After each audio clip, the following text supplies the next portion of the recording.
From the Yuan dynasty to the Ming and Qing dynasties, Zhu Xi's Neo-Confucianism became the orthodox doctrine and received significant official recognition.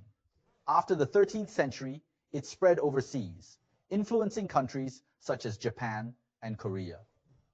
Zhu Xi is considered the culmination of the Neo-Confucian school. During the same period as the Song dynasty, other regimes such as the Liao, Jin, and Yuan existed. The founder of the Liao dynasty, Emperor Yelu Abaoji, as mentioned in historical records, first advocated for the worship of Confucius, establishing Confucian teachings in Liao and Jin. By the time of the Yuan dynasty, scholars Zhao Fu and Xu Heng advised the Yuan emperors to promote Neo-Confucianism, integrating Zhu Xi's teachings into courtly studies. Following this, a staunch supporter of Zhu Xi emerged, none other than Zhu Yuanzhang. After founding the Ming dynasty, Zhu Yuanzhang greatly esteemed Cheng-Zhu Neo-Confucianism, considering it highly beneficial for governance. The one Zhu Yuanzhang opposed the most was Mencius. As previously discussed in the Mencius, Zhu Yuanzhang strongly opposed Mencius due to the latter's ideas of valuing the people over the ruler, which Zhu Yuanzhang believed undermined his rule. Consequently, he once removed Mencius from Confucian temples. For Confucianism, summarizing this matter in 4 words, it's more harm than good, meaning the ruling class's excessive focus on Confucianism proved more harmful than beneficial. Because once any ideology is elevated to such heights, it inevitably leads to a decline in its vitality and influence. The most prominent manifestation was scholars not only lacking creativity and thought, but also rarely innovating academically, confined within the framework of Cheng-Zhu thought. People thought that since the emperor favors Cheng-Zhu so much, they dare not deviate.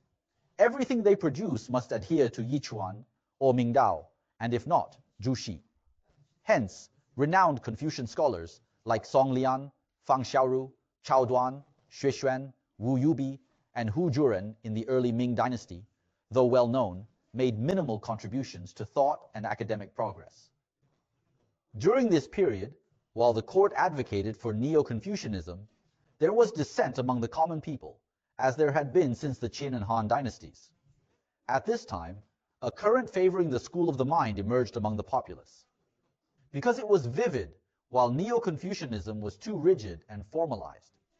This led to figures like Chen-Zhang. One of Chen's famous students was Zhan Ruoshui, who had a close friend named Wang Yangming. This group gained widespread popularity during the Ming dynasty. Wang Yangming's philosophical lineage, as detailed in the great biography of Wang Yangming and the philosophy of Wang Yangming, reveals that he believed he inherited the tradition of Mencius, and the one who acted as a bridge in this context was Lu Zhuyuan. Throughout his life, Wang Yangming focused on 2 main tasks. In his early years, combating external foes. In his later years, combating internal ones. He famously stated, "It is easy to defeat external foes, but difficult to defeat internal ones. Achieving accomplishments and winning battles are easy in terms of deeds, but maintaining self-discipline and ensuring that one's inner self bright is no easy task." Wang Yangming's greatest scholarly achievement was the concept of unity of knowledge and action.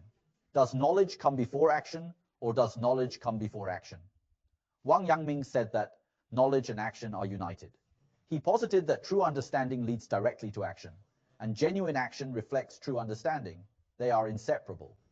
His other significant contributions include heart is principle, extension of intuitive knowledge, and universal compassion for all beings. He also discussed the stages of first 3 transformations and latter 3 transformations detailed in the philosophy of Wang Yangming, which I have talked about. However, there are dangers inherent in the school of the mind. For individuals like Wang Yangming, it was beneficial because his exceptional talent and deep foundation enabled him to master the school of the mind appropriately. Yet, why has Confucianism been handed down, with few mastering the doctrine of the mean? It often relates to the fact that not everyone possesses such a deep foundation. Wang Yangming's ideas were influenced by many Confucian and Taoist thinkers, evolving over time into something abstract and esoteric, suggesting that focusing solely on the mind can suffice in real-life situations. Consequently, opposition to Wang Yangming's school emerged in the late Ming dynasty, giving rise to proponents of supplementing Confucianism and transcending Confucianism.